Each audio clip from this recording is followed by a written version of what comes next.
Cecilia Méndez es una distinguida historiadora y está con nosotros. Cecilia, ¿cómo le va? Buenas noches. Gracias por esta entrevista. Jaime, muchísimas gracias. Un gusto estar contigo y con la audiencia. La verdad es que el artículo que publicó esta semana en La República dice muchas cosas desde la honestidad y además, claro, desde la decepción.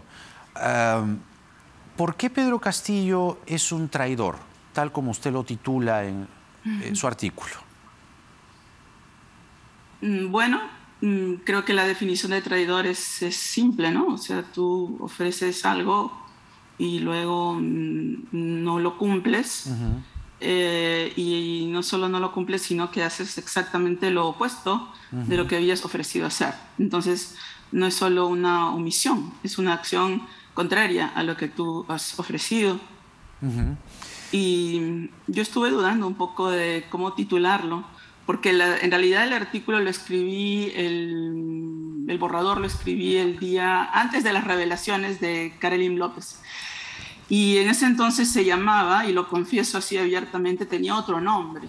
El artículo se llamaba De la esperanza al fraude. Y digamos como que Castillo fuera en sí mismo el fraude, ¿no? Pero eso es una palabra también complicada por el tema de los falsos fraudes. O sea, yo hacía un juego y después cuando surgieron las revelaciones de Karelyn López, lo único que hice fue cambiar el título y mencionar nomás, porque mi artículo en realidad se refiere a cosas que han sucedido antes de las revelaciones. Exacto. Yo en mi Twitter posteé el artículo porque me pareció bastante bueno y cité una parte, entre comillas, que dice así: se decía que Castillo era hijo de la reforma agraria de Velasco. Ahora es más fácil verlo como hijo del fujimorismo, organización criminal copadora del Estado cuyos métodos busca emular. Y me ha caído de todo desde los trolls fujimoristas porque no entienden o no logran entender la asociación de ideas que usted expone en esta cita. ¿Por qué es más fácil verlo como hijo del fujimorismo que hijo de la reforma agraria de Velasco en este momento? Sí. Primero, quizá un poco de contexto para la primera parte de la afirmación, ¿no? Porque cuando Castillo candidateaba, yo recuerdo que estaban estas imágenes donde se veía al el padre que había trabajado en una hacienda y luego recibió la historia que nos llegó, digamos, con esas imágenes y las imágenes del padre que fue campesino de una hacienda que nunca tuvo una tierra propia hasta que la reforma le dio tierra. Entonces, digamos, se presentaba a Castillo como un beneficiario de la reforma agraria de Velasco. Así es. Y, sin embargo, también sabemos, no es que sea alguna novedad que haya una cierta cercanía al fujimorismo, porque nosotros vimos el pacto con Becerril en la huelga del 2017, ¿no? Para un poco traerse abajo la reforma de la educación. O sea, no es que él estuviera ajeno a relacionamientos con el fujimorismo, pero lo que no sabíamos o no esperábamos, al menos yo, o gente que yo no voté ni promoví de ningún modo su candidatura en la primera vuelta, nunca lo hubiera hecho, pero entre la disyuntiva de Keiko Fujimori y Castillo, yo sí fui de las que favorecí la candidatura de Castillo con digamos, una idea muy clara de que había que criticar, cuestionar, ni bien, digamos, rompiera esas promesas que hizo con la izquierda más liberal, ¿no es cierto? Claro. En fin, entonces, para responder a tu pregunta, la parte del fujimorismo, sí, hay varias maneras de responderla, en el sentido que también él es hijo de una de las universidades de negocio. Él estudió en la Universidad de Acuña, ¿no? Entonces, digamos, no es una persona que se ha educado en un sistema, por ejemplo, como el mío. Yo soy de una generación anterior, pero son esas universidades negocio que no tenían pues mucho control de calidad. En ese sentido también quizá.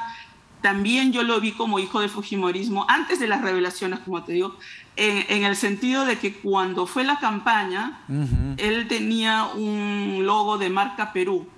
Él lucía ese logo de marca Perú, que es algo mucho de la época de Fujimori, de la época de promover el país como una marca, de la idea de que el mercado nos hace ciudadanos, el consumo nos hace ciudadanos.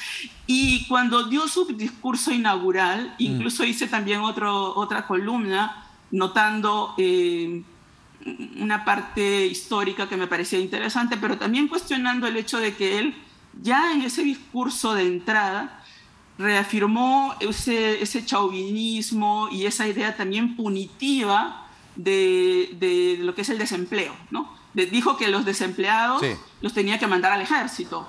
Y entonces no estaba viendo, digamos, para no hacerla tan larga, esa idea del fujimorismo en el sentido de esa idea de que yo me esfuerzo y yo solo salgo adelante. Y entonces, por lo tanto, no hay razones estructurales del desempleo, no hay razones estructurales de la pobreza, sino que eres tu propio esfuerzo y tú eres un empresario. Entonces, hay algo de eso en Castillo. Pero ya en el contexto, digamos que lo he estado pensando largamente, este tema de la asociación con el fujimorismo. Sí. Pero luego, ya en el contexto en que nos encontramos, era cada vez más evidente, antes de las revelaciones de Carolyn López, para mí era muy evidente que él no quería enfrentar el problema fundamental que él había denunciado en su campaña, que era la corrupción.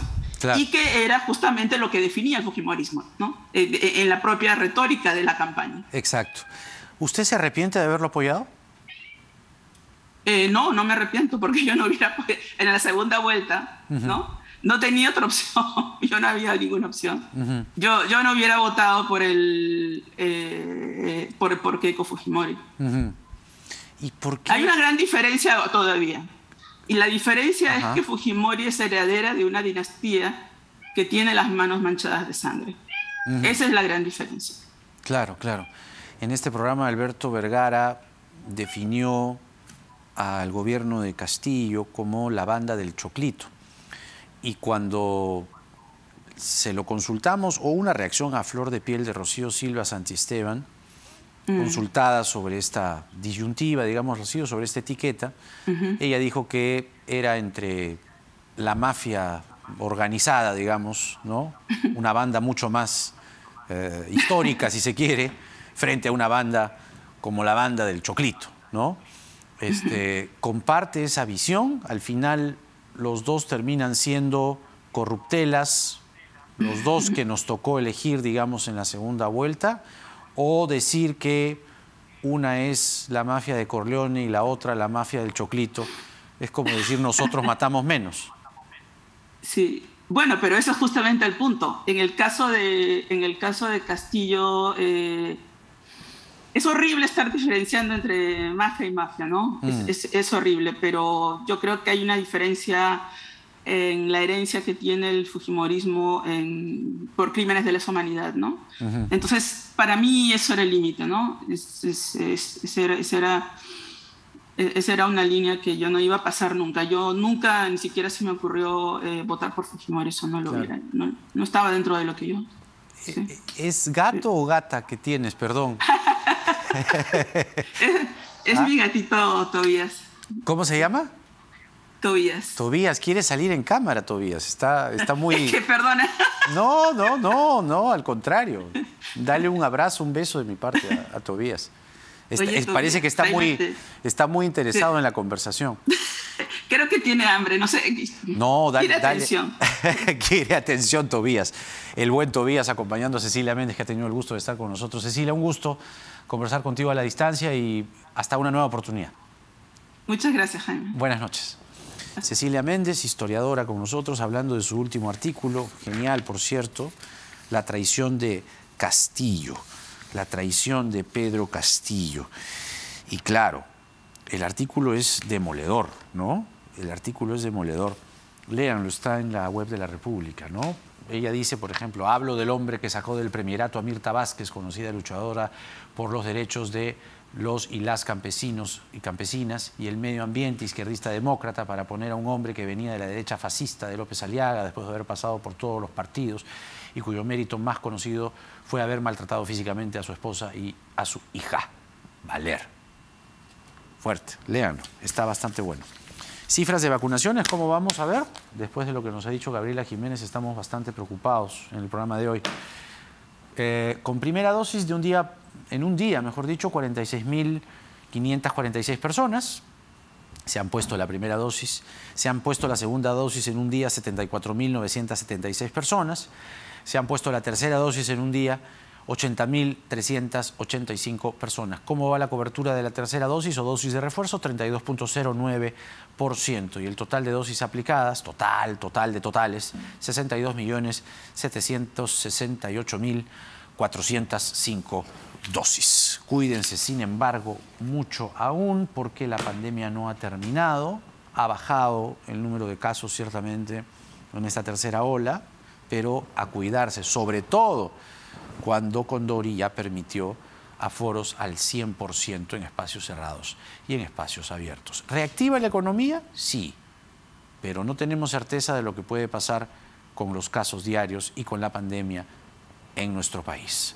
Porque en el mundo de hoy nada está dicho. Buenas noches.